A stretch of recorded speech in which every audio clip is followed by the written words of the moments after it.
Hola a todos, saludos y bienvenidos a Demasiado Poco Tiempo, un podcast en el que hablamos de las obras de ciencia ficción que nos gustan, nos sorprenden o simplemente nos llaman la atención por algo en particular.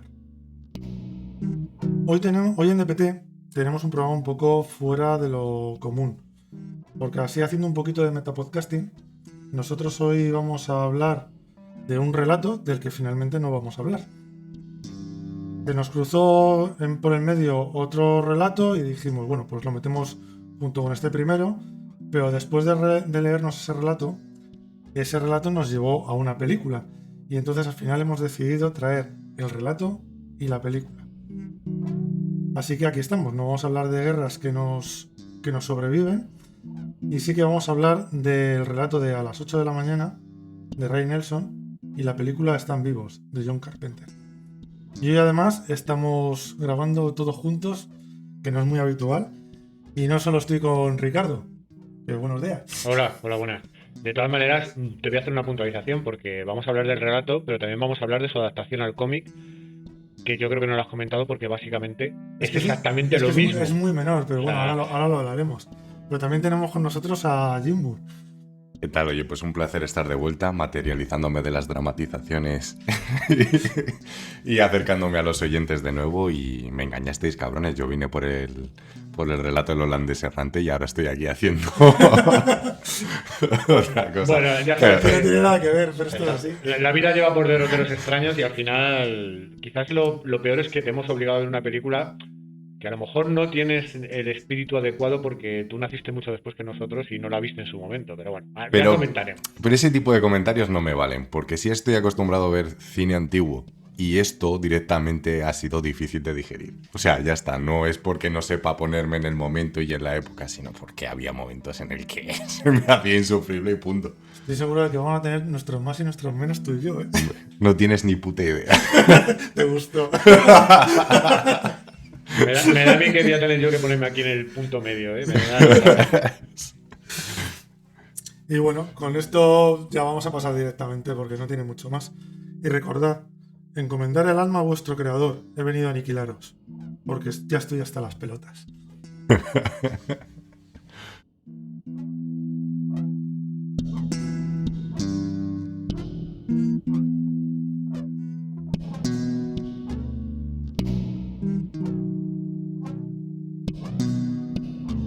Demasiado poco tiempo, tu podcast de ciencia ficción.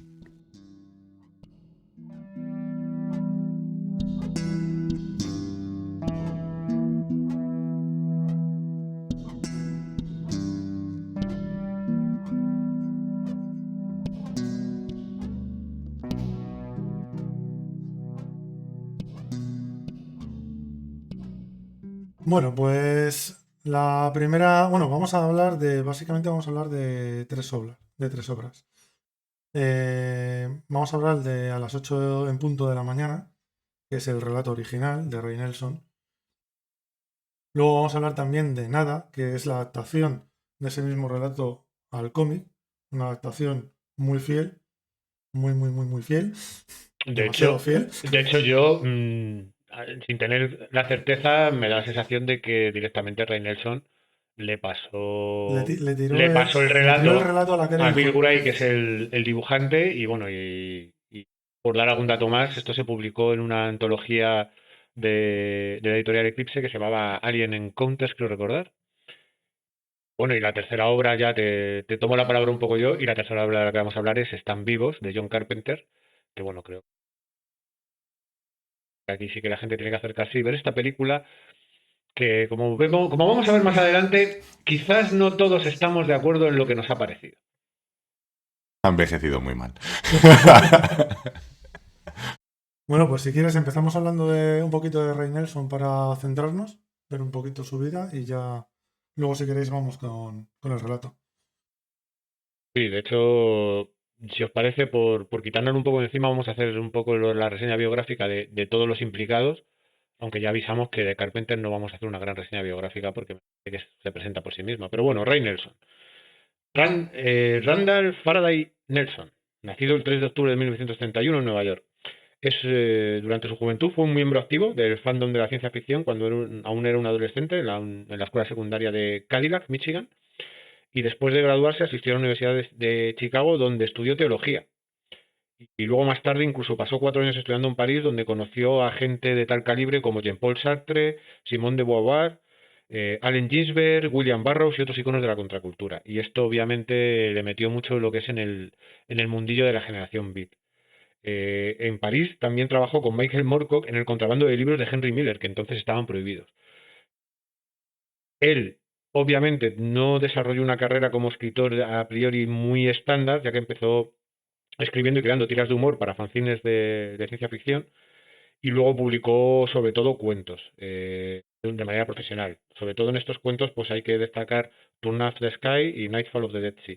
Su historia más conocida, a las 8 en punto de la mañana, que es de la que vamos a hablar, se publicó en el Magazine of Fantasy and Science Fiction en noviembre de 1963.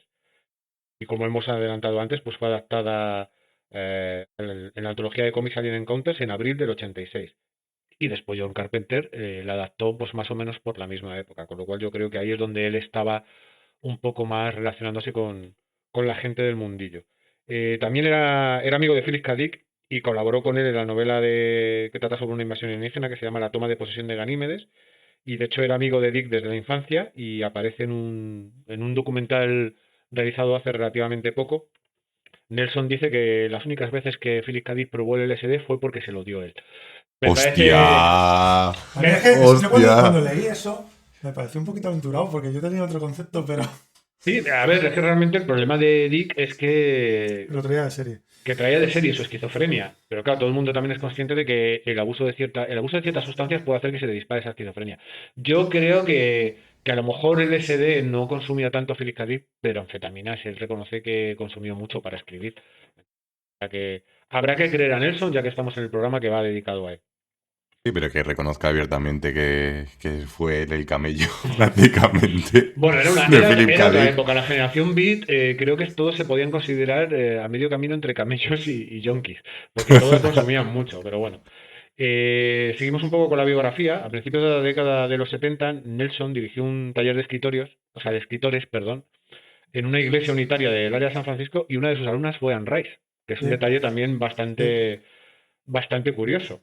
Este hombre ha estado en la generación del 68 en París, ha conocido a Philip K. Dick y también se ha codeado con Se todos. movía mucho y además hacía gorritos raros. Sí, sí. O sea, ahí es a lo que vamos. Quizás el último detalle, que es el detalle curioso, es que la famosa gorra con una hélice en la cabeza, que es como un símbolo de los frikis, de los nerds de los años 50 y 60, pues él dice que básicamente es su mayor éxito, que él fue el creador de ese icono, que lo creó mientras cursaba el 10º grado en la escuela de Cadillac, y según palabras propias suyas dice: creo que es probablemente mi mejor apuesta para ser recordado, ya que nunca ha estado en la lista de los más vendidos del New York Times. Entonces, que él mismo considere que va a ser conocido por la gorrita de hélice famosa que tantas veces ha utilizado con toques humorísticos, pues hombre, como mínimo es un detalle gracioso, y como poco, a mí por lo menos me dejó con el culo bastante torcido. O sea, esto que dices, madre mía, qué tipo más curioso. Respecto a Bill Gray, que es el artista con el que realiza esa adaptación al cómic, pues Bill Gray es un artista que no tengo muchos datos de él, no he conseguido mucho de su biografía, pero básicamente se mudó a Nueva York en 1985 y trabajó, aparte de con Eclipse Comics, como ya hemos comentado, también trabajó con Marvel y DC Comics mientras estudiaba en Nueva York. Y por ejemplo, entre sus trabajos, pues coloreó varias obras de Bernie Wrightson, como Batman the Cult y alguna otra más. Eh, una llamada telefónica con John Kricfalusi en la década de los 90 le llevó a trabajar en el show de Ren y Stimpy y Samurai Ahí Jack. va. Sí, sí. En Ren y Stimpy. Y desde 2010 ha trabajado con Rounds Brothers Animation en cortos animados para diferentes compañías. Su serie Monroe, que tiene una larga duración, apareció durante más de 100 números en Mad. Y también ha co-creado en Dark Horse algunas cómics de Hellboy en la vertiente que es el bebé Hellboy, por así decirlo, o Hellboy niño, que son unas historias con un cierto toque más humorístico, pero bueno, también ha colaborado eso con Mike Mignola. Y bueno, sus influencias en los dibujos animados, él dice que incluyen a Hank Ketchman, Harvey Kurtzman, Eric Skrull y Wally Wood. Entonces, como vemos aquí, el amigo. Solamente haber colaborado en la creación de Ren y Stimpy me parece que ya dice mucho de cómo es el estilo que vais a encontrar en la adaptación al cómic, que es un estilo Y ahora que lo bastante dices, caricaturesco, bastante exagerado y con algunos elementos un poco que pueden chocar, ¿no? Que tienen más que ver con el underground que con lo que es el cómic mainstream. Y bueno, como ya hemos adelantado, de John Carpenter no vamos a hablar mucho porque, bueno, Porque tiene daría un programa entero, daría ¿no? un programa entero. O sea, La noche de Halloween, Rescate en Nueva York, La Cosa, En la Boca del Miedo, Vampiros, no lo dejartéis tampoco. en fin. Yo quizás, fíjate, la única recomendación que voy a hacer de John Carpenter es, en una antología de obras que se hicieron para televisión, tiene un corto, que no es un corto, que dura como una hora el capítulo, que se llama Cigarette Burns, quemaduras de cigarrillo, que me parece que es de lo mejorcito que ha hecho John Carpenter y es una obra bastante desconocida. Pero bueno, hoy en concreto vamos a hablar de Están vivos. Ahora pasaré a mis compañeros para que empecemos a ver por qué se relaciona Están vivos con a las 8 en punto de la mañana y vamos a sumergirnos en los 80 más 80 y en el Carpenter más de serie B que podemos encontrar. Sí, pues no, la relación la vamos a ver rápido porque realmente hay diferencias entre entre el relato y el cómic. Ya hemos adelantado antes que no hay muchas. Y de hecho yo creo que el cómic lo vamos a pasar también un poco por encima. Porque salvo por el dibujo, es que es clavado. Sí, no, y las licencias que se toman luego se van a ver en la película. Por ejemplo, el sexo entre el alienígena y la muchacha cuando despiertan y demás, que luego se incorpora al final de la película Sí, también, hay pequeños. pero es más una escena porque luego los alienígenas tampoco tienen nada que ver Completamente. entre la película y el relato. Y la película sí que añade cosas de la mano de Carpenter, que ahí sí que ya a lo mejor nos metemos un poquito más. Pero bueno, vamos resumiendo un poco lo que es el relato y vamos hablando un poquito de él. Vale, esto empieza en un espectáculo de hipnosis que el hipnotizador está diciéndole a los hipnotizados que despierten. Pero nuestro protagonista, que es George Nada, que además se apellida Nada así en castellano, en algún sitio, no sé si es en el cómic que se llama Nada, sí que dicen que es Nada en castellano, pero bueno, aquí no sé, no me acuerdo si hacía referencia o no, pero bueno, el protagonista empieza a ver que entre el público del teatro hay caras como muy raras, caras de alienígena. Y bueno, aquí el protagonista quizá sea un tío un pelín más inteligente que el de la película y se da cuenta de que si da muestras de que se está dando cuenta de lo que está viendo, a lo mejor no le va a ir muy bien. O sea, es como que tiene un despertar o se siente raro, pero él ahí, Y a mí me da la sensación de que aquí el protagonista es más consciente desde el minuto uno y sabe lo que tiene que hacer para que no le pillen. En la película ya lo veremos, y yo creo que tiene que ver con cómo se narra la película y con cómo te introduce a los personajes. Hay un periodo en el que el protagonista se está adaptando porque no sabe muy bien qué está ocurriendo. Aquí en el minuto uno, él ya sabe que hay alienígenas. De hecho, él ve, como está en un espectáculo de hipnosis, él tiene la sensación de algo ha fallado. Aquí están hipnotizando a todo el mundo. Aquí todo el mundo está como manipulado mentalmente y gracias a este espectáculo yo he despertado. de hecho yo también lo achaqué más a que el relato es un relato de 4 páginas, 5 páginas, y claro, tampoco te puedes perder en prolegómenos. Y de Tienes que ir un hecho, poquito al lío. de los tres productos es el que menos te da la sensación de estar frente a un asesino, un psicópata o alguien que está loco, porque como bien habéis dicho, él desde el principio se da cuenta de la situación y que él es el narrador y por lo tanto cada acción parece que está medida con un propósito. Es decir, bueno, parece algo completamente salvaje el hecho de que haya matado gente o no, pero lo tiene todo controlado porque sabe que quiere iniciar un despertar en la población. Tanto en el cómic como en la película lo que vemos es que alguien ha desvariado completamente y que es percibido como una amenaza, no solo para los alienígenas, sino para los humanos que le rodean. Sí, no, y además en la película, hasta cierto momento, tampoco puedes discernir muy bien si el tío está como una cabra o de verdad le está pasando lo que le está pasando. O sea, digo, hasta cierto momento, que es cuando ya empieza a ver que hay más gente, tú no sabes exactamente si este tío está desvariando o no. Pero bueno, eso ya llegaremos a la película. Bueno, de camino a casa, intenta no desentonar, va ignorando a todos los alienígenas que se va encontrando, y se da cuenta de que va mirando por la calle los carteles y donde normalmente debería haber publicidad, ahora él puede ver mensajes además que son como muy imperativos. Es trabaja 8 horas, duerme 8 horas, cásate, reprodúcete. En todos los mensajes son de ese estilo. Y va andando y por la calle ve una televisión y se da cuenta de que si no mira directamente a lo que él llama el fascinador, porque él sí que los llama los fascinadores, es capaz de resistir las órdenes. O sea, él es como que está despertando poco a poco y se va dando cuenta de que si no está atendiendo directamente al que le está hablando, él es capaz de ignorar lo que le están diciendo que haga. En efectivamente está tomando conciencia de lo que está sucediendo. Bueno, pues llega a casa, desenchufa, lo primero que hace es desenchufar la tele, porque dice, si entran por aquí, me lo voy a quitar. Y sigue oyendo que el resto de de las casas, de los pisos, siguen teniendo las teles puestas.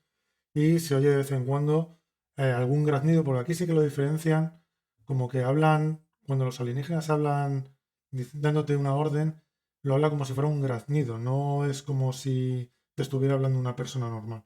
Y él dice que, bueno, que empieza a escuchar órdenes, o sea, órdenes de los alienígenas por el fondo, pero tampoco le hacen mucho caso. Y aquí ya, cuando ya le llaman por teléfono y le dicen y le llama uno de estos alienígenas, y le dice que es su control y que a las 8 del día siguiente él ya tiene cierta edad y que su corazón se va a parar. Y aquí es cuando te deja un poco ya, que tiene el título, pero te deja. Y entonces el alienígena se lo hace repetir, le dice, repítelo, y él lo repite. Pero él, bueno, piensa que como ya está despertando, pues que a lo mejor tampoco va a suceder esto. Pero que si después de las 8 él sigue vivo, sabe que le van a descubrir, porque realmente él tendría que estar muerto. Aquí ya vemos que él ya Claro, empieza a hacer... ha dado aquí una clave para que, primero, esto sirve como motor de la acción para que él haga cosas, porque él ya sabe, dice, bueno, puede que tenga una fecha de caducidad, por así decirlo. Y además yo creo que sirve como gancho para que el lector tenga interés en que lleguen esas 8 de la mañana y sepa qué es lo que va a ocurrir realmente, porque aquí estamos hablando de la típica resistencia contra una invasión alienígena en la que la resistencia es un único hombre, porque él en todo momento dices que estoy yo solo. O sea, y a ver cómo gestiono yo esto. Que me parece que es un poco la clave. Yo creo que quizás sí que podía haber desarrollado un poco más este relato, porque como ha comentado Javi, esto es cortísimo, es un relato muy corto. Creo que se podía haber desarrollado más, pero también siento que parte de la potencia que tiene el relato es lo rápido que va todo y Sí, lo directo en el que te va dando los conceptos, para que no te dé tiempo a pensar, sino que realmente tienes la sensación de inmediatez de van a llegar las 8 de la mañana y hay que saber y tienes que saber lo que va a ocurrir. sí, la verdad es que no te suelta en ningún momento, es acción tras acción. De hecho, creo que lo menciona en un momento dado del relato que para que surta efecto a lo mejor esa hipnosis, el hipnotizador o el fascinador tiene que estar convencido de que tú puedes acceder Sí, a esa... eso es más adelante cuando ya le iremos llegando, pero sí, efectivamente, él poco a poco se va dando cuenta, porque además aquí, por ejemplo, cuando baja a la calle, se da cuenta de que sigue sintiéndose tentado de obedecer lo que le dicen, pero nota como que ya no siente tanta necesidad. O sea, te lo dicen, el primer impulso es hacerlo, pero mentalmente ya es como que está entrenando mentalmente, ya sabe que le están intentando ordenar algo y su cerebro ya va siendo capaz de contrarrestarlo y de no obedecer directamente, hacer lo que él quiere hacer. Con lo cual aquí el personaje se va avanzando y se va avanzando además en lo que es la noche. Eh, bueno, pues después de estar en el piso, se va a la calle y va a un callejón y se encuentra con un, con un pordiosero que sabe que es un alienígena, le está mirando y ve que es un alienígena, y entonces el alienígena le dice que se vaya y él no se va, pasa de obedecerle y coge, no sé si era un ladrillo y le destroza la cabeza. Y aquí encuentra le encuentra como una especie de radio en donde se oyen, se oyen como mensajes que él no los llega a entender, pero cree que es una especie como de comunicación que tienen entre todos ellos. Bueno, él decide irse pues a casa de su novia a contarle todo este problema que está viendo e intentar despertarla. Pero a partir de aquí es cuando empieza a surgir en él ya la necesidad de despertar. Y la primera que intenta despertar es a su novia. Que no lo logra. Aquí hay una escena de que si la insulta, que si luego la pega, que si no sé qué. Y como además le da una bofetada para que se despierta y no lo logra. Y hay chillidos, llama a la puerta a un extraterrestre para ver qué está pasando. Y entonces George, sin ni corto ni perezoso, me parece que cogió un cuchillo y lo mata. Aquí la novia ya está flipando. Y de hecho, el extraterrestre que llega es un vecino. De hecho, Sí, que es un ha ido vecino. todo el Carajal y de hecho lo que él dice es, bueno, yo estoy viendo un alienígena, pero mi novia probablemente está viendo este tipo que va en una Sí, no, camiseta. porque además él lo dice como que hay veces como que se le superpone la cara Sí. Sí, normal sí. con su cara de alienígena. ¿Y os acordáis de lo que dice el alienígena? Podéis hacer un ruido más débil. Porque juegan mucho con el lenguaje y cuando están dando órdenes se comportan de una manera completamente diferente. Y ya cuando empiezan a experimentar sentimientos, sobre todo miedo, ves enseguida cómo cambia el alienígena. Sí. Entonces aquí le pregunta a la mujer que si conoce a este, dice sí, vive ahí. Entonces me parece que la ata a la novia y se va a la casa de donde había venido, llama, le dice al otro alienígena que le abre que si puede pasar, que es que iba a ver al que ha matado y cuando se da la vuelta lo mata. Ujú. Javi, Entonces, una cosita, sí, perdona. Yo tengo una duda. Se supone que la hipnosis funciona mientras el alienígena esté vivo. Entonces, cuando lo mata, se no, supone... el problema, o sea, yo lo que entendí en el relato es que están todo el mundo está hipnotizado. Sí, pero... El rollo es que cuando le dicen que despierte, este se pasa de frenada y despierta, pero despierta del todo. Ujú. ¿Sabes? Está en el espectáculo, en teoría es parte de ese espectáculo, pero él despierta de verdad. Claro, pero entiendo que los fascinadores también están ejerciendo una hipnosis activa, entonces cuando mata al vecino enfrente de la novia del protagonista, entiendo que a lo mejor esa hipnosis desaparece. No, porque aquí la novia dice que le sigue Claro, viendo. por eso. Es que yo tengo una teoría un poco diferente. Yo es que tengo la sensación de que estos alienígenas, la hipnosis la utilizan sobre todo la radio y la televisión, para ir dando las órdenes y para mantener esa hipnosis, por así decirlo. Ujú. Entonces, ¿qué ocurre? Que no es una cuestión de que tú cuando veas cómo muere un alienígena de repente despiertes, sino que tú tienes una habituación, es como si dijéramos una Tú ya droga. estás O sea, es hipnotizado. como si fuera una droga.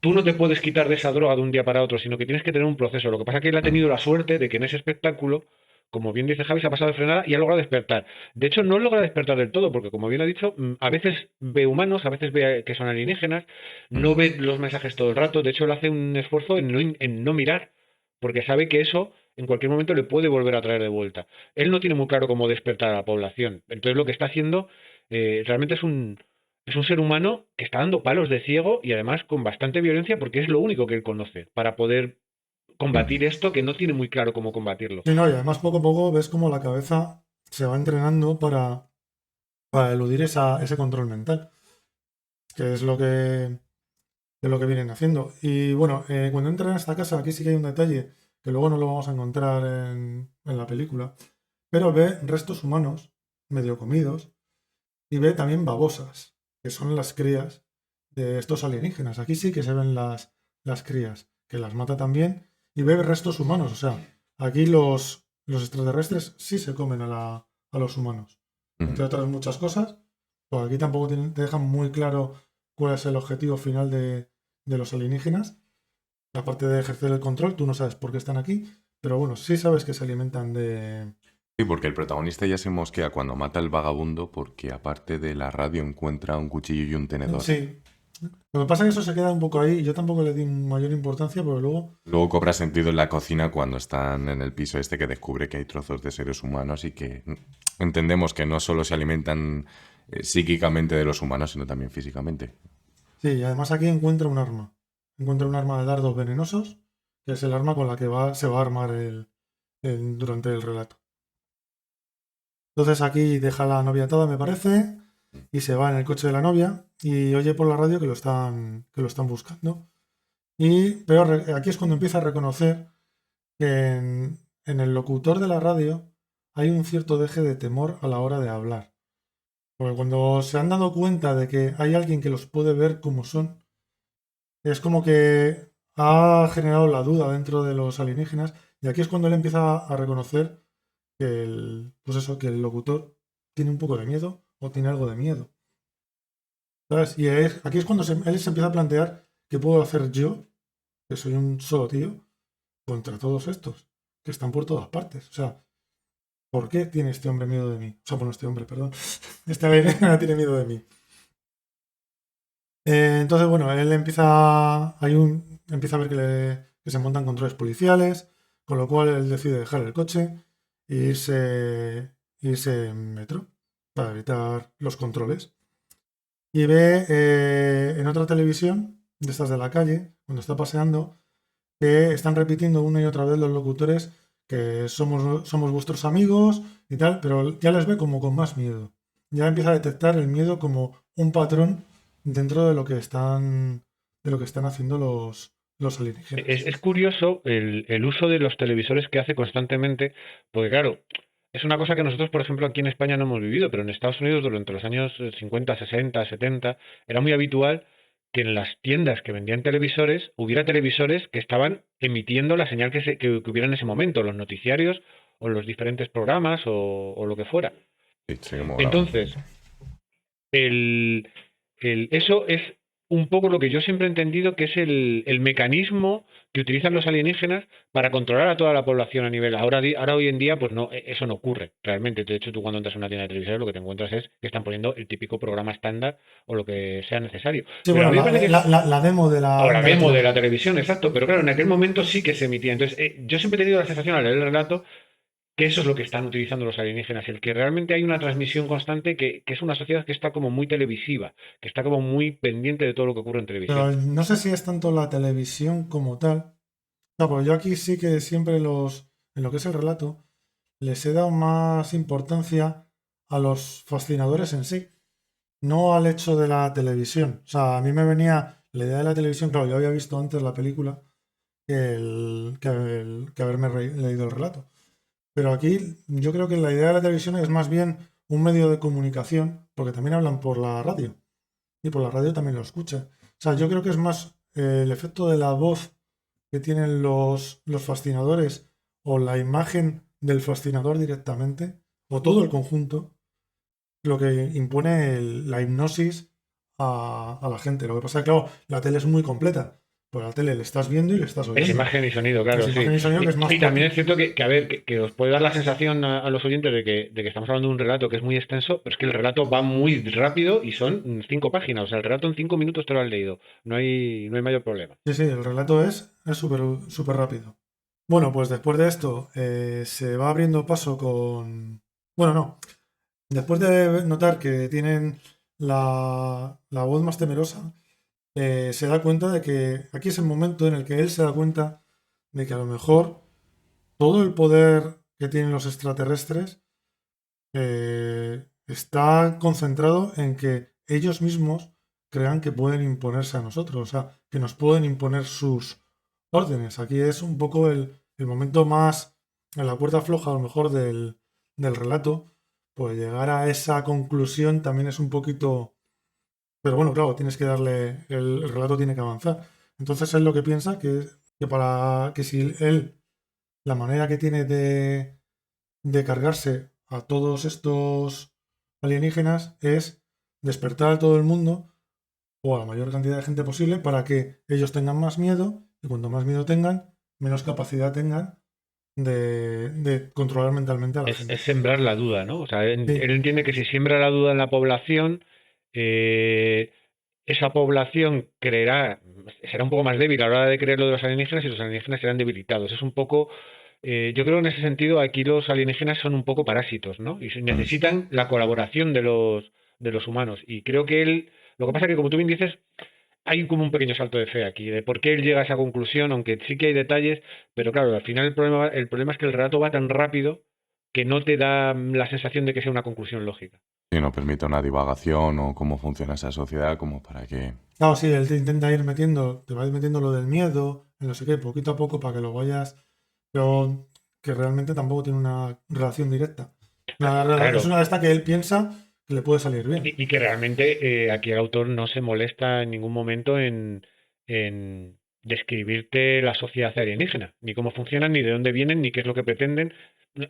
Te da algunas pistas, algunas pinceladas, pero no lo hace. Esto cualquier otro autor del género probablemente hubiera dedicado páginas y páginas a describirte cuáles son sus intenciones y tal, pero no, es que él quiere ir al turrón. De hecho, hay que entender que este es el típico relato publicado en una revista que tenía relatos cortos, relatos medios y relatos largos, y este es de los cortitos, cortitos. Porque, o sea, ¿de qué año es este relato?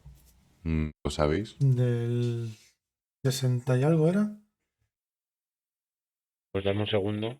O sea, no, Que es no lo más tengo. ubicarme en el porque aquí habría que hacer un poquito de historia ufológica y está claro que lo que se está describiendo en este relato es el típico encuentro con los reptilianos. O sea, por la descripción y Pero es todo. del 63. Yo creo que todavía, a ver, había muchos avistamientos, pero realmente la edad de oro de la ufología, por llamarla de alguna Sí, son manera, los 70, fueron 80. los 70, finales de los 70 sobre todo. Pero Sí, en el pero que 63 ya había, ya había claro, el ocurrido Roswell, ya había... arquetipo, no de los grises, pero sí el arquetipo de los reptilianos de que están entre nosotros, que son intraterrestres, no extraterrestres y demás, encaja perfectamente. Dije, jolín, ha sabido coger bien una fobia o a lo mejor uno de los miedos patentes en la sociedad del momento, aparte del concepto de gran hermano y demás, y aplicarlo de una manera mucho más directa. ¿Por qué? Porque el espectador, no solo, bueno, o el lector de la época y nosotros, porque hemos heredado ese conocimiento, ya incorporamos esa información extra. Bueno, y además hay que entender que en todas esas teorías de los reptilianos o de la gente oculta dentro de nosotros que quieren dominarnos, una élite mundial, el nuevo orden mundial, Illuminati, etcétera, etcétera, también hay un miedo muy latente que sí que estaba en la época, que es el miedo a que hubiera agentes soviéticos encubiertos en Estados Unidos. Y ese Ujú. miedo se acaba transformando en toda una serie de conspiranoias que al final se vuelven loquísimas, realmente, sobre todo cuando llega todo el boom de la ufología en los años, a finales bueno, en los 70, finales sobre todo. Entonces yo creo que eso, que aquí no se ve tan claramente, pero estaba un poco en el subconsciente colectivo de toda la sociedad y eso lo transmite un poco el relato, por lo menos a mí sí me da esa sensación. Pero claro, también es cierto que esto es un análisis que podemos hacer a posteriori, sabiendo Mm. que esa sociedad tenía esos miedos. En aquel momento, cuando tú estabas dentro de esa sociedad, pues era así, te hablaban de los comunistas, te hablaban de que podía haber espías, de hecho algún Sí, caso no, pero, salía. pero tampoco porque la invasión de los ladrones de cuerpos es la antigua. También debe ser de por la misma época por ahí. También va un poco Habla un poco de lo del mismo. mismo tema. Entonces, no, es una paranoia que en Estados Unidos existía en aquella época porque, claro, acabas de tener la Segunda Guerra Mundial y estabas ya con la Guerra Fría. Ujú. Y las cosas estaban bien calentitas. Que de hecho, las licencias que luego se toma Carpenter en la película, ves esos nuevos miedos reflejados ya en los 80, Claro, pero 90 es que y también era la época Reagan, que era una qué época muy telita. rica también para eso. Pero bueno, no adelantemos. Bueno, bueno, pues George Nada decide que si la manera de hacer que le teman más es dar a conocer todo a más gente, pues la mejor manera es irse a la televisión. Y ni corto ni perezoso se va a los estudios de televisión y con la pistola de dardos va llegando hasta lo que es el estudio. Aquí George Nada sí que mata humanos y mata alienígenas. Aquí no hace distinción ninguna. Él simplemente necesita llegar hasta el estudio. Y ahí mata al locutor, que el locutor se queda quieto. Entonces, mientras el locutor está en la pantalla, él habla como imitando la voz de los alienígenas y le dice a la ciudad que despierte y que les maten. Nada más. Y en ese es el primer momento en el que la sociedad, porque aquí te lo cuentan ya como, aquí ya pasamos a una especie de voz en off, porque aquí ya te hablan de que es el primer momento en que la sociedad se da cuenta de lo que son y que empieza una guerra que al final termina venciendo a los humanos. Pero es una pena que George no pueda verla porque justo eso coincide con las 8 en punto de la mañana y él cae muerto. Y aquí termina el relato con este giro final como una especie de... Pensabas que no, pero al Pero sí. final Sí. sí te ha llegado a meter la orden mental Y de... de hecho, al final es un giro final que lo puedes esperar. O sea, puedes pensar, lo consigue o no lo consigue, pero realmente el relato termina con que no lo consigue. Que también es una cosa que a mí sí que me parece un poco novedosa para la época, ¿no? El relato es que terminen mal. Porque habitualmente siempre Hombre, había una termina cierta... bien y mal, o sea, porque te dice Claro. que la humanidad se carga todo. O sea, Bueno, te dice que la humanidad arranca la guerra, no, no, y lo que será vence. una guerra que va a vencer, pero claro, no entra en detalle de contarte eso, ¿sabes? De hecho, cuando hablemos de la película, veremos que hay diferentes teorías en cuanto a si es adaptación o es continuación, o puede estar un poco a medio camino sin que Carpenter tuviera muy claro qué es lo que quería hacer. Claro, y además que ya estás en alerta, ¿no? Porque dices, si el título del relato es a las 8 de la mañana, tu cerebro automáticamente guarda esa información y cuando vas leyendo el relato dices, vale, se menciona una primera vez, que es cuando vas a morir, pero esa semilla ya está plantada y hay un momento cuando tú estás terminando antes de su muerte que dices, me está faltando algo y No, no, porque efectivamente... además te va contando todas las etapas de la noche, porque esto sucede Sí, en sí, la sí. noche, desde que Mm. sale del teatro Sí, sí. hasta que llega a la televisión. Y así te va contando cómo va pasando el tiempo, con lo cual el tiempo está muy, muy presente ahí, como que sí, tú sabes que está pasando la noche y hay un momento en el que a lo mejor te puedes acordar más o menos, pero viene, o sea, Ujú. lo de las 8 en punto de la mañana tiene que venir. Está...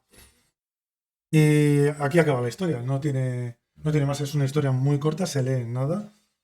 Sí, a ver, yo de hecho creo que el principal valor que tiene esta historia es esa inmediatez que tiene, ¿no? Y quizás Y la a- potencia, porque es muy potente, es muy exacto. potente, va Y muy quizás, directa. a posteriori, pues el poder analizar las obras que ha inspirado, ¿no? Que sobre todo yo creo que la más importante es Están vivos de John Carpenter, porque del cómic yo creo que no vamos a hablar mucho, porque como hemos dicho es una adaptación muy literal y Mm. quizás lo único que podemos comentar es que en el cómic los alienígenas sí que tienen el típico aspecto de alienígenas un poco amorfo, con tentáculos, Ojos por todos los lados. ojos por Mm. todos lados, que a mí el problema que Dientes. tengo yo con el cómic es que me parece muy humorístico. O sea, es que hay un momento dado en que Sí. estoy viendo todo el rato un cómic de mono que te está contando una cosa bastante seria.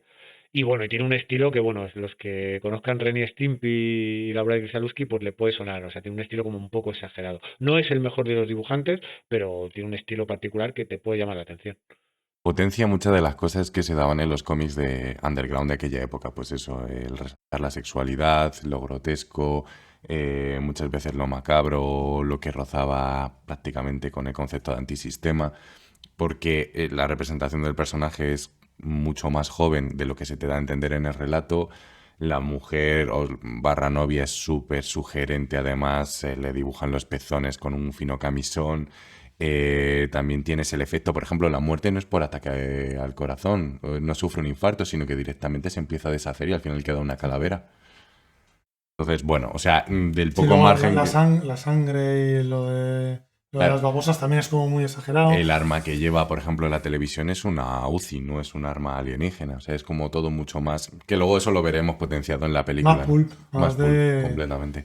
Pero bueno, yo creo que eso responde también al poco margen que tenía el dibujante. Es decir, pues como habéis mencionado antes, llegó el autor y dijo, cómetelo con papel o sin papel, me da igual, pero esto me lo tienes que plasmar en viñetas. Y dijo, bueno, pues del poco margen que me queda, voy a añadir lo que es cosecha propia. Destilaba en ese momento, por lo que hemos comentado antes. Y ya está. Pero sí, además, yo me reía porque internamente yo lo definía como la adaptación de Zack Snyder de Watchmen, de la película. Es tan literal que no te deja espacio a pensar cosas Sí, nuevas.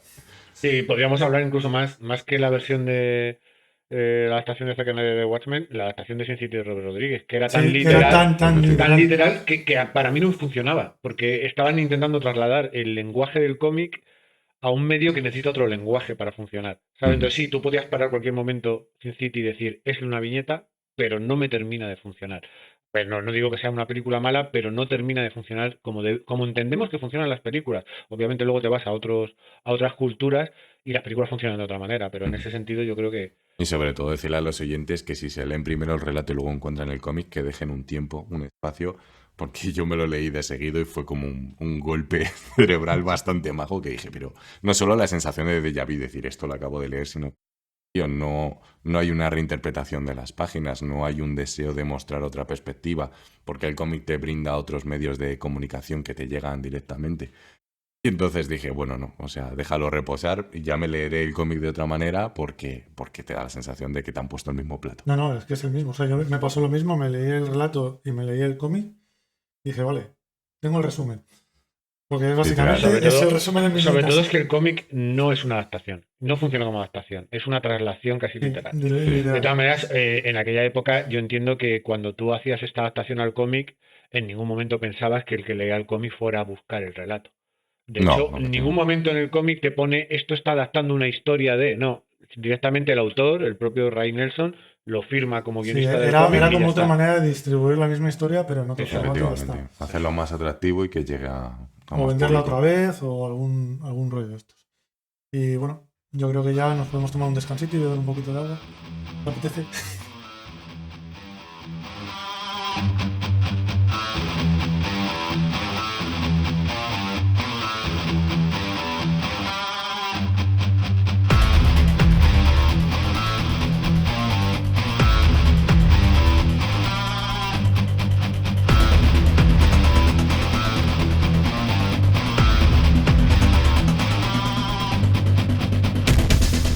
Bueno, después de este descanso, vamos a meternos con la película de Están vivos de John Carpenter.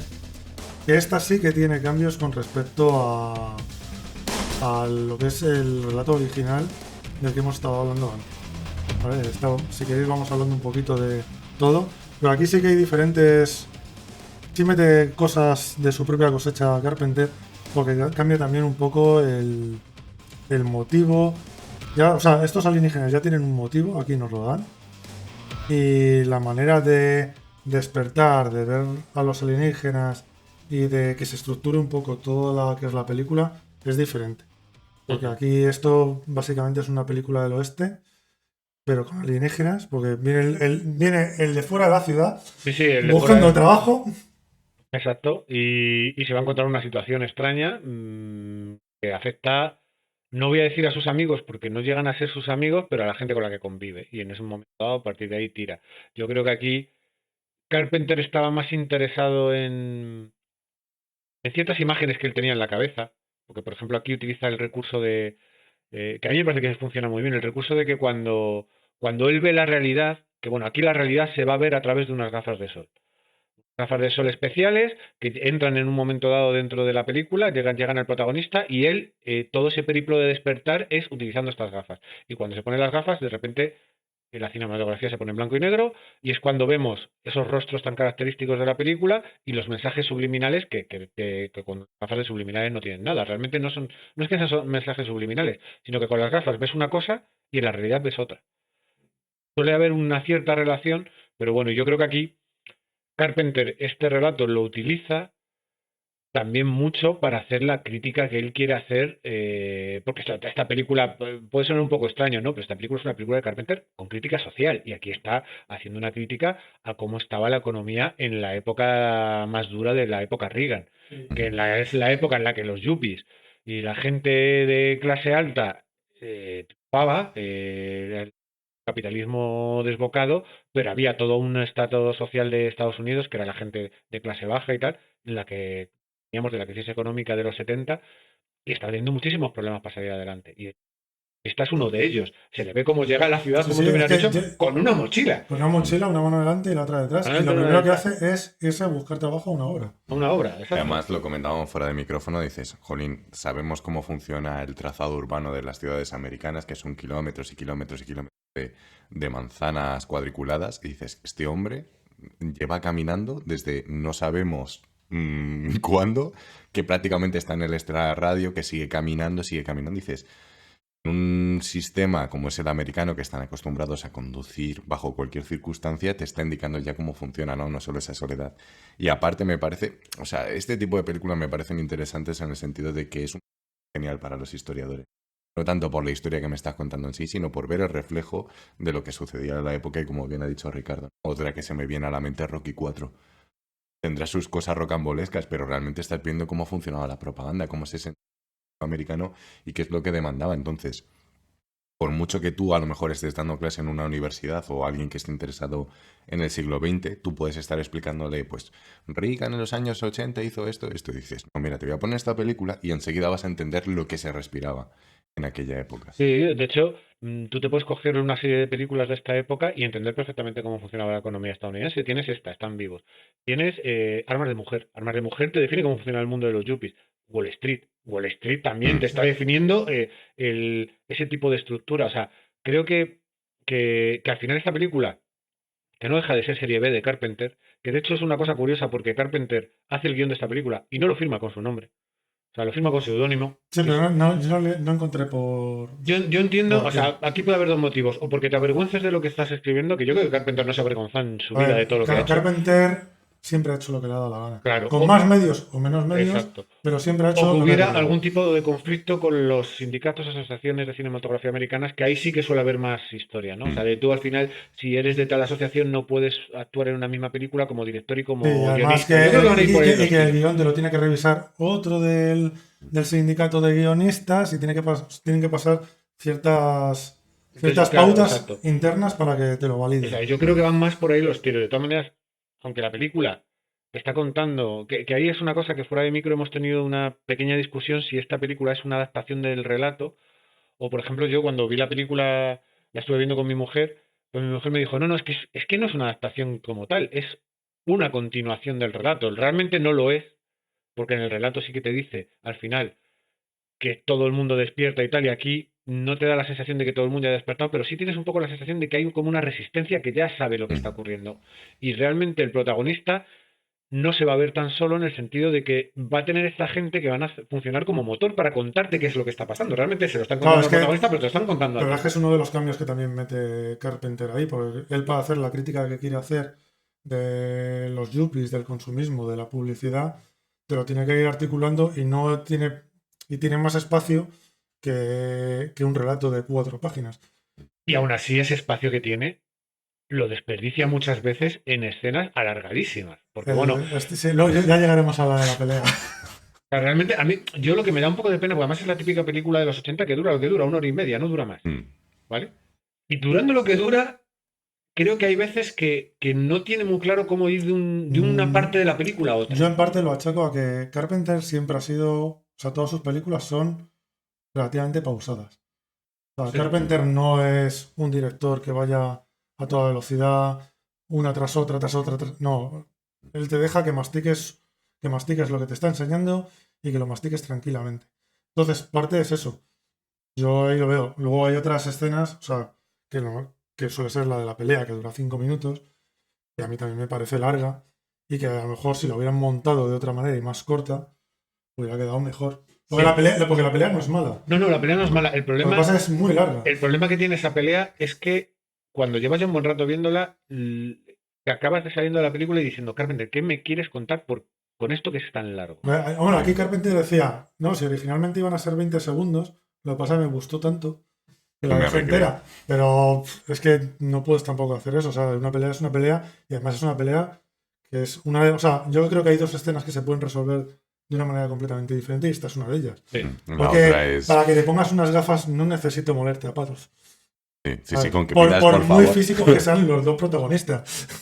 Bueno, de todas maneras, creo que deberíamos hablar un poco del MacGuffin, que son las gafas, ¿no? Es el mecanismo que él utiliza para destapar la invasión alienígena, ¿no? Entonces, eh, La gafa es la manera de hacerte despertar claro, de una manera, o sea, pero de una manera sí, más física, porque sin yo el creo que rollo de la todo, hipnosis de claro, es que el antes. rollo de la hipnosis, aparte de que en los 80 todo ese rollo de la hipnosis estaba un poco más desfasado, ¿no? Y yo creo que Carpenter necesitaba también una manera de que el protagonista pudiera despertar a otros de manera sencilla. Y dice, bueno, pues aquí meto un elemento y es que de repente este grupúsculo que hay en la misión, porque él en un momento dado, aparte de conseguir un trabajo bastante mal pagado en una obra, pues no tiene dónde dormir y él decide ir a acompañar a un amigo suyo que conoce en la obra, bueno, amigo, No, a una amigo, persona un que tío que ha conoce en la conocido obra, en la obra. que le dice, no, yo estoy durmiendo aquí Que en este... además habla de. Que eso también me dejó. O sea, me dejó así, ahora que lo estaba rumiando. Era porque, claro, yo esta película también la vi hace mucho tiempo y no la había vuelto a ver hasta hace relativamente poco. Me acordaba de todo lo importante, pero no de los detalles. Y claro, el tío, no, hay unos hoteles, un no sé qué, pero es que los tíos se van a un poblado. Un poblado Es un chabolista. poblado Sí. chabolista, literalmente, es un poblado No chabolista. tiene. Que tampoco sé muy bien si en aquella época eso en Estados Unidos existía. Probablemente sí, probablemente Que sí. yo me De hecho, imagino que si te lo a día cuenta, de hoy, serán. a día de hoy, Es más el tipo, yo me imaginaba más el típico centro de caravanas, que es como claro, mucho sí, Sí, más como un el allí. parque de solar caravanas. o. De hecho, a día de hoy, Los Ángeles creo que está peor incluso. O sea, que tienen muchos más poblados chabolistas porque están incluso mucho más cerca de las zonas que podríamos considerar, Bajo de. ya no solamente de trabajo, sino zonas que podríamos considerar de gente acomodada y de gente bien. Pues a lo mejor tú estás en Beverly Hills y a 2 kilómetros de Beverly Hills, pues tienes gente viviendo en poblados chabolistas, en callejones. También siento que la infraestructura la estructura arquitectónica de las ciudades americanas, que suelen tener las típicas calles, la típica cuadrícula, en la cual una calle es principal y comercial y la calle siguiente es la típica callejón de servicio, que es donde se están pegando Sí. en la escena de las gafas, es un callejón de servicio típico americano. Y tienes uno sí, uno no, uno sí, uno no, porque todas las tiendas necesitan acceso por detrás. Y los callejones de servicio, a ver, yo en algunos de mis viajes yo he estado en Nueva York y en Los Ángeles y son así. O sea, no son sitios que tú dices, yo no quiero entrar ahí porque es un sitio sucio y un sitio donde va a salir alguien No, a darme una paliza para ponerme una gafa. Aparte que esto también lo hablamos fuera de micro, sobre el dinero de la película, que la película está hecha con 3 millones. 3, 4 millones, depende de dónde lo leas, pero yo lo que más he leído eran 3. Y tampoco es que sea una esta de los efectos especiales. Pero también sí que estuve leyendo que estuvieron pagando a pandas callejeras para que los dejaran en paz. Bueno, y lo que Porque yo... rodaron en 2 meses y rodaron por todos los suburbios de Los Ángeles. Claro, es que, Y claro, por esos eran ejemplo, territorios pandilleros. tened en cuenta que esta película se rueda más o menos a la misma época. No, no sabría decir si a lo mejor con un par de años de diferencia que una película que se llama Colors de Robert La de Bodas Duvall de Guerra. y es una película en la que va de las pandillas de Los Ángeles. Claro, es que es una cosa. También yo leí que muchos de los vagabundos que salen en la película son reales. Sí, Sí, Y sí, sí. que Carpenter les dijo, bueno, ¿para qué voy a contratar a unos extras para que me hagan de vagabundo cuando le puedo dar el dinero a esta gente que lo va a o le necesitar? pagaba con Tienes, comida. tienes Eh, muchas veces la sensación de cámara robada. Es decir, realmente estoy filmando un documental con la cámara aquí en la parte baja Y que no se de enteren mucho. grabación de guerrilla. Sí, Esa sí, grabación sí, de sí. guerrilla, porque sí, en la escena del callejón yo estoy convencido de que ahí no pidió permiso la ciudad de Los Ángeles. Está claro que no. Y todo lo que se rueda en el tramo final, cuando ya entran en el estudio de televisión, que bueno, en el estudio de televisión, antes de entrar en el estudio de televisión, van a entrar con una especie de complejo subterráneo. Tienes la sensación de aquí han cogido, han reventado y han entrado en uno de los típicos colectores de la ciudad de Los Ángeles y están rodando sin pedirle permiso a nadie. Tienes esa sensación todo el rato, a lo mejor no es así, pero esa sensación la tienes. Y bueno, era un maestro en abaratar costes haciendo ese tipo de cosas. Sí, debe ser muy eficaz. En todas sus películas, la verdad es que siempre ha sido muy, De todas muy maneras, eficaz. yendo un poco a si es una adaptación fallida o si es mejor o peor película, yo quizás mi principal crítica que tengo en esta película es con algunos actores y con los diálogos que se transmiten en algún momento de la película, que me parece Realmente. que dejan mucho que desear. Creo que la idea es muy potente. Mm. Creo que Carpenter no la lleva mal del todo, pero no sabe rematarla. Es mi sensación. Pero bueno, eso pasa mucho con las películas de Carpenter. Pero hay ciertos personajes, como, a ver, el propio protagonista tiene las limitaciones actorales que tiene porque venía del mundo de la lucha libre. Y aún así yo creo que lo hace bastante bien para interpretar el personaje que interpreta, que es el americano medio venido abajo. A mí Roddy Piper, la verdad, que es el que hace de protagonista, que es el que hace de nada, o sea, para ser un luchador y habiendo visto otras películas de luchadores, me parece que lo salva bastante bien.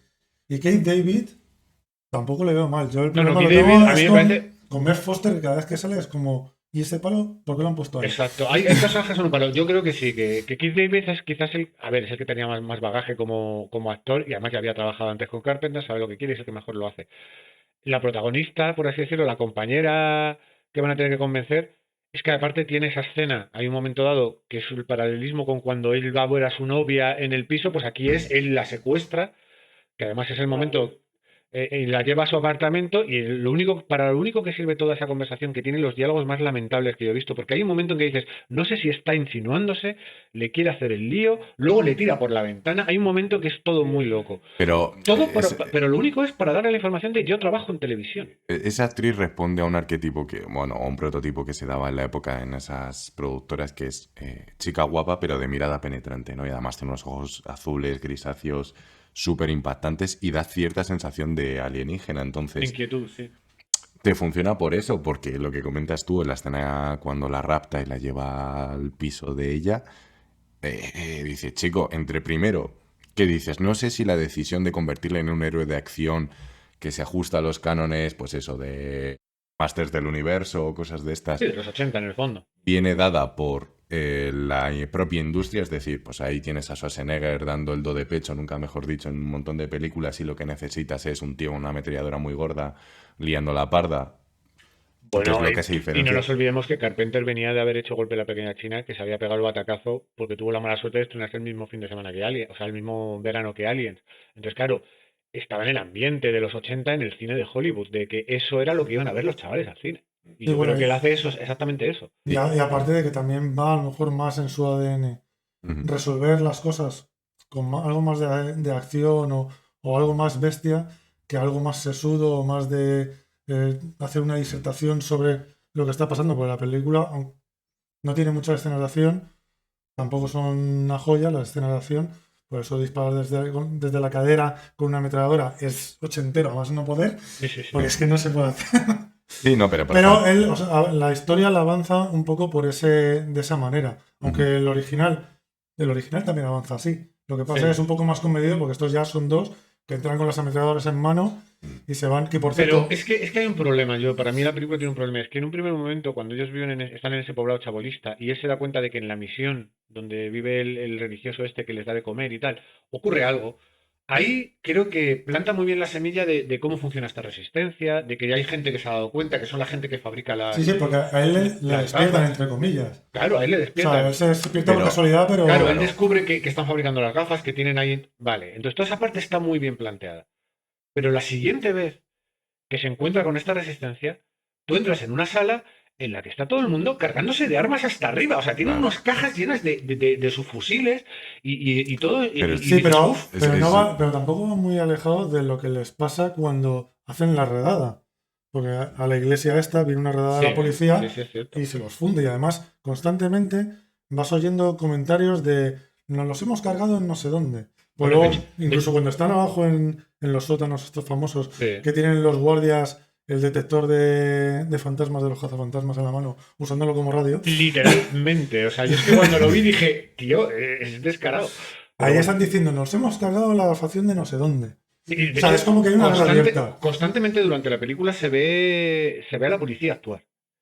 Y la policía está actuando con la sensación de la policía está de manos de los alienígenas y están haciendo todas las redadas hasta que llega, Cuando no son alienígenas. cuando no son alienígenas, Sí. hasta que llegas a una escena en la que de repente él descubre que uno de los policías no es alienígena y se queda como un poco soqueado porque ya ha visto varios que sí lo son. No, sí, pero además eso viene, no es de la que me mola mucho, que es la del banco. Porque él empieza, o sea, aquí él cuando empieza a ver, cuando se empieza a despertar, cuando empieza a ver las cosas con las gafas, no es como el del relato que se da cuenta un poco de todo y dice, espera, que me van a descubrir. No, este va haciendo alarde de que Claro. los va viendo. Señora, su cara no la roería ni un ratón, porque tiene una cara, o sea, él hace ostentación y además ves cómo empiezan a decir, Como se empiezan a dar a cuenta. dar cuenta y se empiezan a hablar entre ellos con el reloj, que ya te enseñan el reloj, Claro. que es la radio. Pero O sea, es- todas las cosas básicas del relato están aquí. Pero es a donde quería llegar, porque tú no empatizas con el protagonista. O sea, la diferencia respecto al relato es que el protagonista despierta y aunque sus acciones puedan ser discutibles o no, tiene una misión. Este ya estaba tronado de antes. Primero te lo tamizan o te lo intentan tapar con ese ideal americano de no, yo creo en las oportunidades Pero es que- americanas y tal. Es que Es que ese es el kit de la cuestión, porque él cree en el sueño americano y va a muerte con el sueño americano, que de eso se lo dice al amigo, a Frank. Mm. Le dice, no, el sueño americano te tocará tu oportunidad si trabajas, que es lo que te están vendiendo, lo que te vienen, lo que Claro. te están vendiendo de arriba, y cuando despierta la rabia, despierta, me has estado engañando, esto no es la verdad y os voy a Pero no matar. solo la rabia cuando se producen esos momentos de violencia física y psicológica con la mujer en su apartamento. Primero te sientes incómodo no solo porque ya tenemos una mayor conciencia de la actualidad y allí es difícil cambiar el chip y sobre todo pues eso, cómo la trata. Pero llega un momento dado en que en ese juego de te estoy amenazando pero a la vez estoy abriendo mi corazón, lo dice claramente, dice mi padre me amenazó con una navaja con que me iba a matar y me dejó traumado de por vida, dices. Y luego, pues eso, la siguiente toma es entro en un sitio con el compañero disparando desde la cadera. Entonces es como, no me vale que me intentes justificar que de pequeño has sufrido violencia cuando estás dando rienda suelta. Pero es una violencia que está más dirigida, por ejemplo, que la del relato. Porque aquí, porque cuando aquí despierta, acaba de despertar, que le vienen los policías, le vienen los dos policías, y él los ve con las gafas y los dos son alienígenas. Y coge y se los cepilla a los dos. Entonces les quita las pistolas y la escopeta y justo da a un banco, porque caía bien. Nada, no es por decir que en el banco están todos los yuppies y que además los bancos tienen la culpa de la crisis que se les avecinaba a los americanos. Mm, O sea, ahí ya te está metiendo también crítica. En el banco solo se carga alienígenas. mm. Ves correr. Oye, o sea, hay un 50-50 de gente y él solamente dispara a alienígenas. Y cuando sale del banco es cuando se encuentra el policía que decías tú, que dice, coño, un policía, que no es y alienígena. es humano. Y es cuando le dice, vete. Y le deja ir. O sea, no es una violencia sin control. El tío, de repente, no, es una violencia A ver, el dirigida problema- hacia... Pero ella A es ver. humana, aunque esté compinchada y da rienda suelta también a su A ver, es que violencia. todo lo que ocurre en el apartamento de Es que ella. el apartamento de ella es la segunda escena que os decía yo, que para mí se podía resolver Exacto. de un millón Sí. de maneras diferentes si hubiera sido cualquiera Sobre mejor. todo porque hay un momento en que ella está asustada, porque ella está secuestrada ahora mismo por Roddy Piper, aunque la haya llevado al apartamento de ella. Pero luego hay un momento dado en que ella se le insinúa. De una manera bastante descarada. Es Pero que solo luego, le falta decir, me va a violar, pero me va a violar, es que por favor. creo que se lo ¿Qué dice. dices? Sí, Vamos a se ver, lo tío. dice. Es que verbaliza Sí. de si usted me quiere violar, no sé, y tú dices. Entonces, claro, son cosas que, vale, son muy de los 80, pero yo he visto mucho cine de los 80 e incluso en esta película, yo dije, estos diálogos están mal escritos. Que a lo mejor, a ver, cierto es que yo la he visto doblada. A lo mejor es que está mal traducido. Yo creo que no. Yo creo que es que toda esa escena no tiene ni pie ni cabeza. Son las dos escenas que tú has comentado. Pero al final el problema es que, claro, tú quieres tener un discurso que va contra el capitalismo, contra la crisis económica, contra ciertas élites que están haciendo, que se están beneficiando de que mucha población eh, viva mal, porque en Mm. el fondo cuando él se pone a trabajar en la obra, él se lo dicen, dice, yo te voy a pagar, ¿cuándo se cobra aquí? Y el otro es como, pues cuando te diga, no sé qué, o sea, da la sensación pues que eso en el mundo de la construcción en Estados Unidos, por desgracia, sigue existiendo. O sea, lo de que llegue un tío con una furgoneta y diga, necesito 10, suben y esa gente va a Oye, aquí cobrar lo del igual. día, funcionaba Ya, así. aquí también Da pasa. igual. Claro, el problema es que Vete a Plaza Elíptica y ya verás. claro, el Estaba problema es, pensando en el mismo sitio. el problema es que en la película hay un discurso contra todo eso que se lleva desde una dinámica muy de los 80, de película de acción de los 80 y además de Carpenter. Y yo creo que ahí es donde falla, en el sentido de que esta película, si lo hubiera hecho otro director o se hubiera hecho en otro momento, Ujú. se hubiera hecho de otra manera. Se puede hacer la misma película con la misma crítica sin tener los tropos de los 80 que son muy marcados y que nosotros podemos reírnos de ellos, pueden hacernos bastante gracia o podemos sentir nostalgia, pero son tropos que cuando los analizas un poco con lupa no se sostienen, o sea, porque tú cogete cualquier película tú cogete Comando de Schwarzenegger, no se Sí, ha sostiene sido elegir la joya. desde el minuto uno, no se sostiene. Pero es que tú te coges Golpe en la Pequeña China y tampoco se sostiene. Lo que pasa es que Golpe en la Pequeña China tiene esos toques de fantasía que hace que no te la tomes en serio desde el minuto uno. Esta pretende que te la tomes en serio. Y yo creo que ahí es donde, al principio yo me la tomo muy en serio y está muy Claro, bien. porque es que Los primeros dedica 20 más de minutos, un 20 tercio de la segundos. película a establecerte un Un entorno. documental No, realmente es que sobre Los Ángeles. la primera parte que la de explicártelo todo va al ritmo que tiene que ir, te lo va explicando todo muy bien y el final es el desencadenante del asalto que además llegan por casualidad. Porque además Sí. encuentran el reloj, que el reloj este además tiene superpoderes y hace Te que teleporte. se teletransporten. Y encuentran aquí un reloj, lo tiran, se le cae al suelo sin querer y les abre un agujero en el suelo. Y a partir de ahí ya empieza como el asalto final. Sí. Porque ahí ya se caen a la base secreta, que ahí sí que te enseñan más de los alienígenas, te enseñan lo de hemos derrotado a los de no sé qué, ves cómo se trasladan, que es el teleportador ese que tiene ahí Buah, me abajo. fascinó esa escena a mí. Sí, que eso te queda. O sea, hay un momento dado que eso yo no lo recordaba nada y de repente es como, ¿y esto aquí? Sacarle un recurso a decir, seguramente en la imagen original tienes una pared o la Ahí hay una entrada pared, de pero como un este, castillo, vamos. pero la habilidad de hacer un mate Hayan painting hecho un y ver mate cómo muy bueno. se convierte en una luz y va hacia un planeta lejano, dije, hostia, esta tecnología es maravilla. Al igual que el stop motion con las sondas flotantes, con los drones. Sí. Porque ves que es stop motion cuando saca la camarita o intenta hacer... Dices, eso sí que me funciona. Le da un aire añejo que está genial y sobre todo que se alimenta de toda la paranoia de las películas de la ciencia ficción de los 50. Vale, aquí O sea, el maquillaje incluso de los alienígenas es, por lo que decir, lo de la invasión de los ultracuerpos o las famosas invasiones. Yo había cosas que veía en el maquillaje que luego se han utilizado, por ejemplo, en Mars Attack o cosas de estas, y que dentro de los maquilladores guardan mucho cariño a esta película por el diseño del Es que maquillaje. esta película ha inspirado a mucha gente, ¿eh? O sea, Es muy icónico. Sí, sí, es muy icónica. La fuerza visual que tiene ha inspirado a muchísimos artistas, pero de muchos tipos de... Nuestro saludo a Pepe Mora, que hizo un maquillaje de Están Vivos, que lo tiene en sus redes sociales. Además, le salió perfecto y creo que hizo como una imitación de Donald Trump y todo.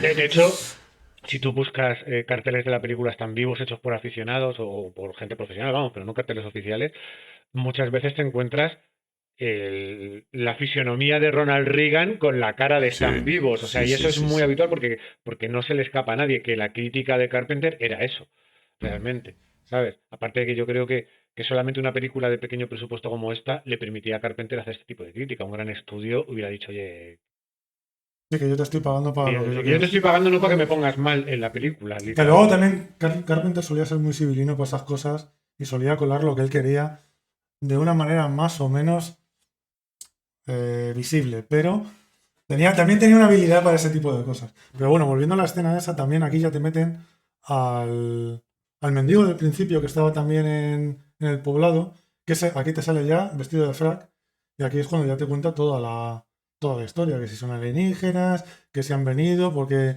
el mundo es como una especie de inversión, y ya aquí te cuentan ya toda la...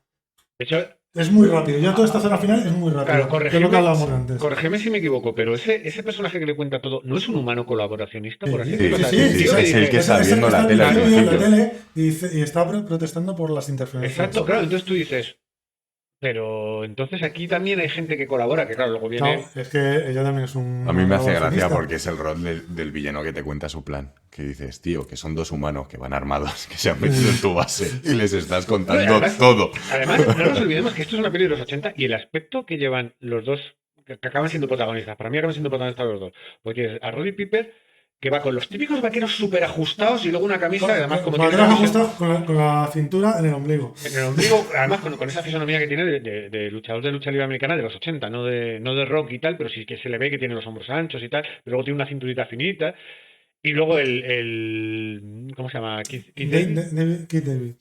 que es el típico afroamericano, currito de toda la vida, que además no se cree nada, es un descreído, hasta que de repente, claro, cuando ya se pone las gafas se da cuenta. El problema es que aquí hay mucho discurso en la primera mitad de la película, y el momento en que se pone las gafas y lo convence ya es dos contra el mundo. Es Metal Slug, el exacto, videojuego. es que es un arcade. Se convierte en un arcade de dos tíos tiendo para la derecha. Es que ahí es cuando deciden ir buscar la resistencia. Y por cierto, esa escena, cuando están los dos en la habitación, después de haber venido de la pelea, me mola mucho porque salen con las caras reventadas. Mentadísimas. Reventadas. Y además, me gustaba la pelea porque les ibas viendo que. Yo no sé si la pelea se debió de rodar seguida o se cortó mucho, pero se iban ensuciando según se iban peleando. Y además decía, mira, ese trozo de mierda es de ahí. Sí, porque sí, acabas sí. de caer. Y además es que lo primero que hace el Keith David, cuando ya se van a pegar, es que coge su mochila, la tira y la tira encima del único charco que hay en medio de la calle, que yo lo vi y dije, tío. Pues como Había mil sitios. cuando va a recuperar las gafas, que digo, de verdad, los que están conduciendo el camión no se están dando cuenta de que se está levantando el sistema de carga y que han echado toda la basura. Hombre, Otra vez o tirando. como el sistema de esconder la caja de gafas en un cubo de basura. Claro, nadie lo va a recoger, ¿no? Vale, que sí, que si para 20 minutos te va a valer, pero como te esperes mucho más, Pero bueno. sabes que no. Pero bueno, Sí, son sí. cosas de la Que luego se nos explica que han desarrollado la tecnología mejor y que ahora puedes llevar lentillas. mentilla. Así que Ah, bueno, tienes menos sí, a mí eso me interferencia. pareció loquísimo. Además me encanta porque hay Es como una como- pizarra con diagramas en plan de explicándote cómo la lentilla modifica el ojo para desconectar tu Y se hipnosis. ponen las lentillas de tucutú. Y dices tú te has puesto una lentilla alguna vez, por primera vez en la vida. Se ve que no. O sea, Es que hay momentos que Hay momentos que son es muy- serie B, porque es que es serie B, o sea, Sí, sí. es una película de serie B, pero sí, o sea, yo creo que al final es que se acelera mucho por eso, porque ya quiere terminarlo y quiere terminarlo de una manera rápida y de acción. Festival de casquería, sí. Sí. Que de todos modos, o sea, el final, salvo por un momento que dices, si os acaban de llevar a la sala del servidor, ¿por qué no disparáis en la sala del servidor y se acabó la tele? sí. Pero bueno, como realmente lo que yo entiendo que lo que emite es la antena, pues claro, tienen que llegar hasta arriba para destruirla, que con el famoso final y la pineta, que es un final muy de los 80 y muy de serie B, de si me has matado, pero mira, mira mi dedo y monta, ¿sabes? Y también tiene una escena muy buena, que creo que lo hablábamos antes, que es cuando la chica mata a Frank. Es una escena que me mola porque no dura nada, está ahí como de seguido, pero dice, joder, se lo acaba de cargar. Y no le han dado, o sea, es como, lo ha matado y ya está. Ujú. No tiene ninguna parafernalia ni nada, es No. rápido, pim, pum. Además no ves ni el disparo. Simplemente Sí, ves que- que saca la pistola, se la pone en la cabeza. Y además creo que te lo mencionan, ella hace un comentario acerca de, pues eso, es inútil resistirse porque con ello vamos a estar mejor y tal. Pero dices, ostras, si no me dice nada, hubiese molado mucho más que ella le hubiese matado a él, además por el tema del secuestro o el intento de violación que ella se pensaba y demás. Que dices, ¿qué te está tirando más? ¿El hecho de que estés colaborando con los aliens o que este tío te las haya hecho pasar putas? No sé, yo creo. Yo la veo que está muy colaborativa. Sí, porque está con- pide. O sea, hay un momento O cuando sea, ella se ella está infiltra. 100%. Pero hay un momento que se infiltra en la reunión de la resistencia y le pide perdón porque se ha puesto las gafas y ha visto, pero es clarísimamente que ella es la que va a torpedear toda la reunión y que producen unas muertes. Que madre mía. Que madre mía. Pero bueno. Bueno, pero es que es el típico final de los 80. Es un poco atropellado. Y además, como tú bien has dicho, es que lo mismo Carpenter lo que quería ya era terminarla y ya está, ¿sabes? O sea, porque al final. Ya te he contado todo lo que quería contarte. Exacto. Y ya te digo, a mí en conjunto me parece una pena porque creo que toda la primera mitad está muy bien construida y la segunda mitad es la que se atropella a sí misma. Quizás hace que la disfrutes menos, que como hemos dicho, fíjate, hemos pensado que íbamos a estar aquí más o menos en desacuerdo porque a Javi le gusta mucho, a Jimbo le ha parecido muy dura de ver por momentos, yo estoy un poco más a medio camino, pero al final lo importante para mí de esta película y del relato, y por eso lo hemos traído, es que nos da para charlar de ella, porque Obviamente. tiene una base muy buena. Otra cosa es que luego la resolución sea mejor o peor, pero la base es muy buena. Al final es el rollo de voy a aprovechar una invasión alienígena para criticar todo lo que me vende el capitalismo de consume, ten una familia, ten hijos, forma parte del sistema. Necesitamos que seáis parte de este engranaje porque si no el capitalismo deja de funcionar.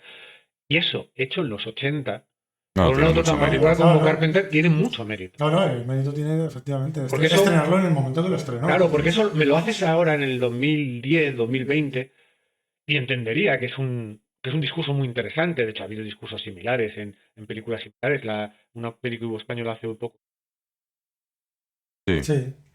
tenía este discurso de una manera mucho más metafórica, por así decirlo, ¿no? Pero tenía este discurso. Entonces yo creo que es una idea que a mí me extraña que no se haya hecho un remake de esta película, que no haya cogido un autor y haya dicho, vamos a coger esta idea básica No, y no, le vamos, no le digas muy alto a ver si te van a ver. claro, y la vamos a hacer de una manera un poco más elegante, por así decirlo, porque reconozcámoslo, Carpenter elegante lo ha sido en La Cosa y en Sí. poquitos sitios más, ¿vale? Hombre, que si vas a ver Carpenter, no vayas, Carpenter no vayas es buscando elegancia. Es un género en sí mismo, reconozcámoslo. Entonces, Es un tío que va a su rollo. claro, y es una Es pena metáfora sin vaselina. No, pero yo creo que al comienzo de la peli sí que la metáfora está muy bien metida. O sea, no, tú no. El problema es que, claro, también siento que la metáfora está utilizando alienígenas con ello. Y el problema es que en los 80 alienígenas eran igual a o ET, o alienígena, o depredador, o tal. Sí, que El no problema había un es baremo. que en los 80 los géneros estaban muy marcados. Y Carpenter siempre ha estado fuera de todos esos géneros. Sí, pero también tenía que usar algo así porque no puedes poner gente. Porque si tú pones gente, entonces sí que entras en una violencia indiscriminada, que es lo que decías tú.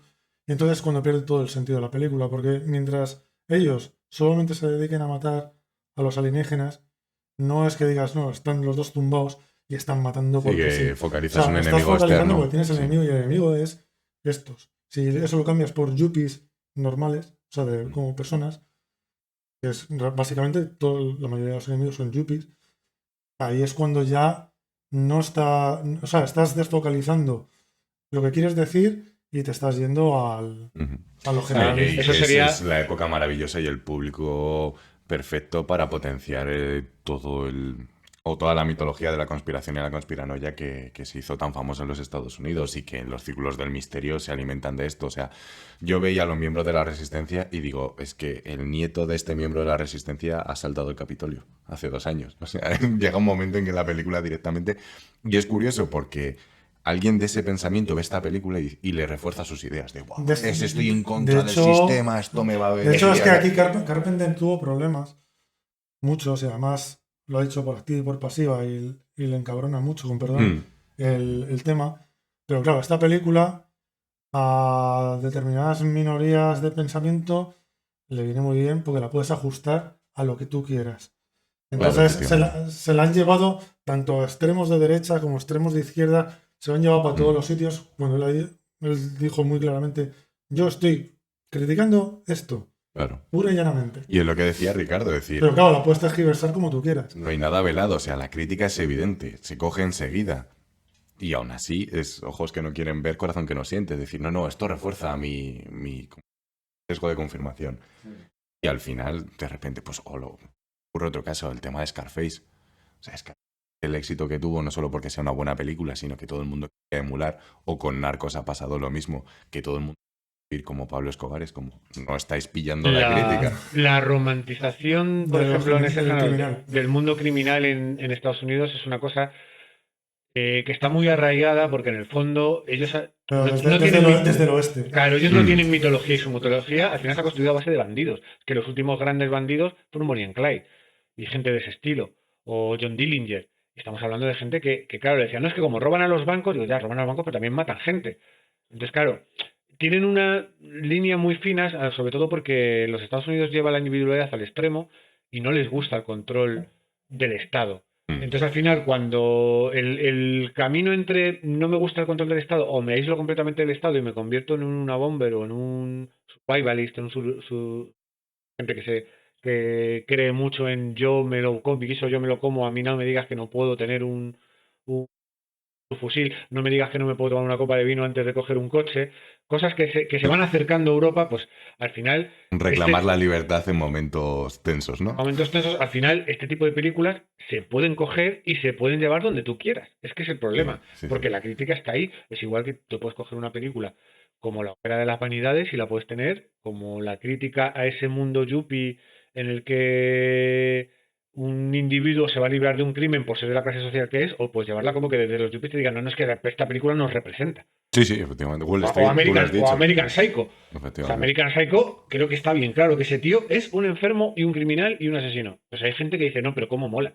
Uf, la romantización... Es que mucha gente se ve a la película diciendo, joder, cómo mola el protagonista. Y dices, no lo has pillado. Claro, o sea, ese es el problema de Vuelve a entrar al cine, por favor. Claro, es el problema de romantizar ciertas cosas. Pero bueno, yo creo que aquí al final, pues Carpenter lanza su discurso, que Sí, no está velado. es también como un poco también el club de la lucha. Sí. Que tú romantizas, o sea, mola mucho, es muy molón, romantizas mucho, pero o romantizas mucho el mensaje. Tienen Pero, una pedra todos. tú pasas esto a la verdad, que ojo, cuidado. Tienen una pedra todos. Yo creo que, por ejemplo, en ese sentido, yo que sí que he leído bastantes libros de Chad Palahniuk, que es el autor, en el libro te queda bastante más claro de, ojo, este protagonista no solamente está tarado, sino que todo lo que hace, cuidado, es cuestionable, pero bueno, tiene otros libros en los que se mete con las sectas. Bueno, la verdad es que Chad Palahniuk Es para la de comer aparte. es para darle de comer aparte porque primero siempre tiende a epatar, le gusta mucho epatar y eso al final a mí me acaba causando cierto rechazo porque le veo las costuras, pero también se mete en temas muy escabrosos, muy sórdidos de esa clase baja americana. Y yo creo que aquí Carpenter hace lo mismo. Carpenter lo ha hecho yo creo que también varias veces en otras de sus películas, pero en otras de sus películas está disfrazado mucho más. Sí, que sabes que vas a disfrutar de la ficción. Por ejemplo, Rescate en Nueva York, las cosas que se cuentan y la situación y cómo tiene que cumplir determinada misión, llevado al extremo. A mí me recordaban algunas cosas al cómic de Martha Washington. Sí. Pero dices, bueno, sí es verdad que dices, un placer culpable. ¿Por qué? Porque estamos en un mundo que sabes que es ficticio, que no va a tener una mayor repercusión cuando salgas de la sala. Cuando se empiezan a desdibujar las líneas. No, hombre, que la ciencia ficción además te da la oportunidad de, pues eso, de poner alienígenas en vez de yuppies. Y de poder explicar la historia de una manera. Eso. Claro, si eso lo envasas al mundo real, la cosa cambia bastante. Se saca bastante. Así que bueno, yo creo que ya la podemos dar por finiquitada. Sí, la verdad es que pensábamos que no nos iba a dar para hablar mucho rato y yo creo que llevamos una hora y pico larga, yo creo, pero bueno, no está mal. Sí. Ya lo diré Javi y yo hemos perdido la apuesta. No, y además es curioso porque es la segunda vez que Carpenter se pasa por el programa porque le vemos una relación con un relato, que la anterior vez fue en el programa de las cosas. Sí, la de y yo creo que ya se está convirtiendo en una especie de tradición. No garantizamos que podamos hacerlo más porque al final Carpenter da lo que da de sí y no sabemos si hay muchos más libros que se basen en relatos y que nos puedan dar tanto juego, pero mira. O que lo dejen en la sección de comentarios los oyentes. Es decir, si encuentras otro relato que te recuerda a la peli, pues hacemos ciclo Carpenter. Sí, además es un director que a mí particularmente me gusta mucho. O sea, que... Y yo soy súper fan, o sea que alguna más seguro de que hay. Pues bueno, yo creo que ya nos podemos despedir. Yo no tengo mucho más que decir sobre la película ni sobre el relato. Creo que ya hemos dejado todo clarito. Los datos de contacto los pones así un poco por delante y luego ya nos despedimos. Nos podéis contactar por el correo, que es demasiadopocotiempo@gmail.com, por Twitter, que es @podcastdpt, y luego también podéis dejar los comentarios, como siempre, en donde escuchéis los podcasts. Y también, si queréis, podéis pasaros por el canal de YouTube, que tenemos todo más o menos, lo vamos poniendo todo un poco organizado. ¿Vale? Va poco a poco, pero bueno, lo vamos poniendo. Y nada más, yo daros estas gafas que tengo por aquí que me he encontrado en una caja y deciros que escuchéis mi voz. 1, 2, 3, despertad. Venga, hasta luego. Hasta luego.